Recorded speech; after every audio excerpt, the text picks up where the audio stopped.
Mobile বা computer virus এই virus শব্দটো শুনাৰ লগে লগে মানে আমাৰ কিবা এটা ডেঞ্জাৰাছ ফিল হয়। এই ভাইৰাছটো একচুৱেলি কি? ভাইৰাছটো হৈছে এক প্ৰকাৰৰ মেলেচিয়াছ ছফ্টৱেৰ প্ৰগ্ৰাম। আমি যে ব্যৱহাৰ কৰি থাকোঁ মোবাইল ফোনবিলাক, এই মোবাইল ফোনবিলাক যিমান ডাঙৰ আৰু শক্তিশালী নহওক কিয়, এই ভাইৰাছটোৱে যদি এবাৰ আক্ৰান্ত কৰিব পাৰে তেনেহ'লে ইয়াৰ অপাৰেটিং চিষ্টেমটো অতি কম সময়ৰ ভিতৰতে ডেমেজ কৰি দিব পাৰে। আৰু এনেধৰণৰ ভাইৰাছসমূহ আমাৰ মোবাইলত অলৰেডি এক্টিভেটেড হৈ আছে নে নাই এইটো জানিবলৈ আমাৰ ভিডিঅ'টো শেষ পৰ্যন্ত চাই থাকক।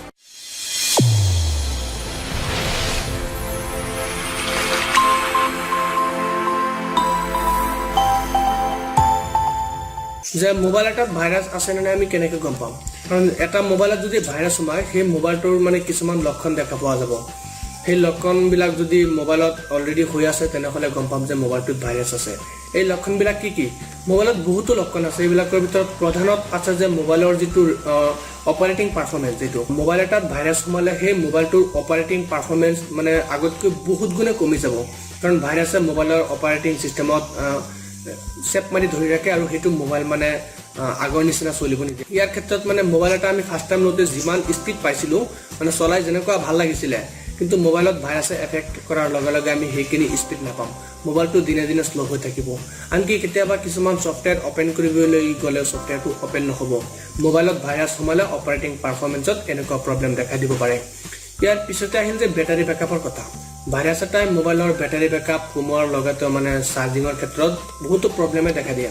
চাৰ্জিঙৰ ক্ষেত্ৰত এনেকুৱা প্ৰব্লেম হ'ব পাৰে যে মোবাইলটো চাৰ্জত লগোৱাৰ 1 ঘণ্টা বা 2 ঘণ্টাৰ পিছত যিমানখিনি চাৰ্জ হ'ব লাগিছিল তাৰ তুলনাত যথেষ্ট পৰিমাণে কম হৈছে।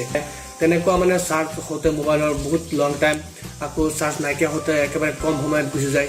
তেনেকুৱা যদি কিবা বেটাৰীৰ প্ৰব্লেম হৈ আছে নিশ্চয় মোবাইলটোত মানে ভাইৰাছ থকাৰ যথেষ্ট পৰিমাণে সম্ভাৱনা আছে। তাৰপিছত আহিল যে ইণ্টাৰনেল স্পেচৰ কথা।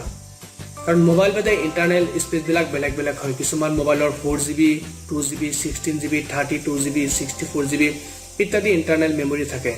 আৰু যদি মোবাইলত ভাইৰাছ থাকে তেনেহ'লে ইণ্টাৰনেল মেমৰিটো অলমষ্ট ফুল বুলি দেখাব। যদিও ইণ্টাৰনেল মেমৰিত আমি কিবা ডেটা ছেভ কৰি নাৰাখোঁ, কিন্তু ভাইৰাছে মেমৰিটো ফুল বুলি দেখায়। কিবা এটা ছফ্টৱেৰ ইনষ্টল দিব গ'লে নট এনাফ স্পেচ এনেকৈ দেখাব। সেইটো আমি যিমানেই ক্লিন কৰোঁ, বাৰে বাৰে ক্লিন কৰাৰ পিছতো সেই ভাইৰাছে ইণ্টাৰনেল স্পেচটো ফুল কৰি ৰাখিব। তাত আমাক সেইখিনি ব্যৱহাৰ কৰিব নিদিয়ে। সেই স্পেচখিনি ভাইৰাছে ধৰি ৰাখে। ইয়াৰ বাহিৰেও আৰু বিভিন্ন প্ৰব্লেম যেনে ফাইল কৰাপ্ট হোৱা, ডাটা কৰাপ্ট হোৱা, তাৰপিছত ফাইলৰ চাইজ ডাঙৰ হোৱা, ৰাইট প্ৰটেক্টেড, এনেধৰণৰ প্ৰব্লেমবিলাক মোবাইলত আহি থাকে। যদি এই চবকেইটা প্ৰব্লেম আমাৰ মোবাইলত হৈ আছে তেনেহ'লে গম পাম যে নিশ্চয় মোবাইলটোত ভাইৰাছ আছে বুলি। মোবাইলত ভাইৰাছ কেনেকৈ সোমায়? মোবাইলত ভাইৰাছ সোমায় ইণ্টাৰনেটৰ কিছুমান আনপ্ৰটেক্টেড ৱেবছাইটৰ পৰা। যিবিলাক ৱেবছাইট আমি ভিজিট কৰিলে সেই ৱেবছাইটৰ পৰা মোবাইলত ভাইৰাছ সোমায়।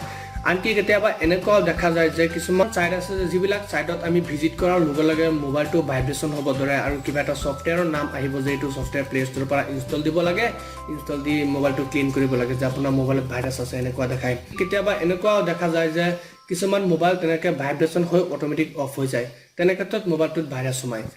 আৰু ইয়াৰ বাহিৰেও কিছুমান ছফ্টৱেৰৰ পৰা মোবাইলত ভাইৰাছ সোমায়। যিবিলাক ছফ্টৱেৰ প্লে ষ্ট'ৰৰ মানে ভালকৈ ডেভেলপ হোৱা নাই, অৰ্থাৎ প্লে ষ্ট'ৰৰ ভালকৈ ডেভেলপ নোহোৱা যিবিলাক ছফ্টৱেৰ, সেই ছফ্টৱেৰবিলাকৰ ইমান ৰেটিং নাই, কিন্তু ভালকৈ ডেভেলপ কৰা নাই, কিন্তু প্লে ষ্ট'ৰত এৰি দিছে নিজৰ মানে আৰ্নিঙৰ কাৰণে।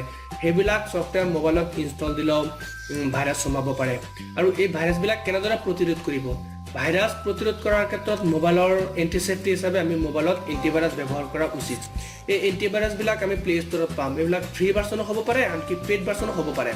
ফ্ৰী ভাৰ্চন এণ্টিভাইৰাছবিলাক যদিও মোবাইলৰ কাৰণে ইমান ভাল নহয়, কিন্তু যিখিনি নৰ্মেল কাম সেইখিনি চলি যায়। আকৌ যদি পেইড ভাৰ্চন ছফ্টৱেৰ ইনষ্টল দিব পাৰে সেইটো আৰু যথেষ্ট ভাল। পেইড ভাৰ্চন ছফ্টৱেৰৰ ক্ষেত্ৰত মই এটা ভিডিঅ' দিছিলোঁ যে প্লে ষ্ট'ৰৰ পেইড ভাৰ্চন ছফ্টৱেৰবিলাক ফ্ৰীত কেনেকৈ ইনষ্টল দিব। আপুনি যদি ভিডিঅ'টো চোৱা নাই, মোৰ ভিডিঅ'ৰ ডেছক্ৰিপশ্যনত লিংক দি দিম, তাৰ পৰা এবাৰ চাই আহিব পাৰে যে পেইড ভাৰ্চন ছফ্টৱেৰবিলাক ফ্ৰীত কেনেকৈ ইনষ্টল দিব পাৰি। গতিকে এইটোৱে আছিলে আজি আমাৰ টিউটৰিয়েলছৰ প্ৰধান বিষয়বস্তু। আৰু এতিয়া যদি আপুনি আমাৰ চেনেলটো ছাবস্ক্ৰাইব কৰা নাই, ছাবস্ক্ৰাইব কৰিবলৈ একদম নাপাহৰিব আৰু কাষত থকা বেল আইকনটো দবাই দিব যাতে আমাৰ চেনেলৰ লেটেষ্ট ভিডিঅ'বিলাকৰ আপডেটছ পাই থাকে।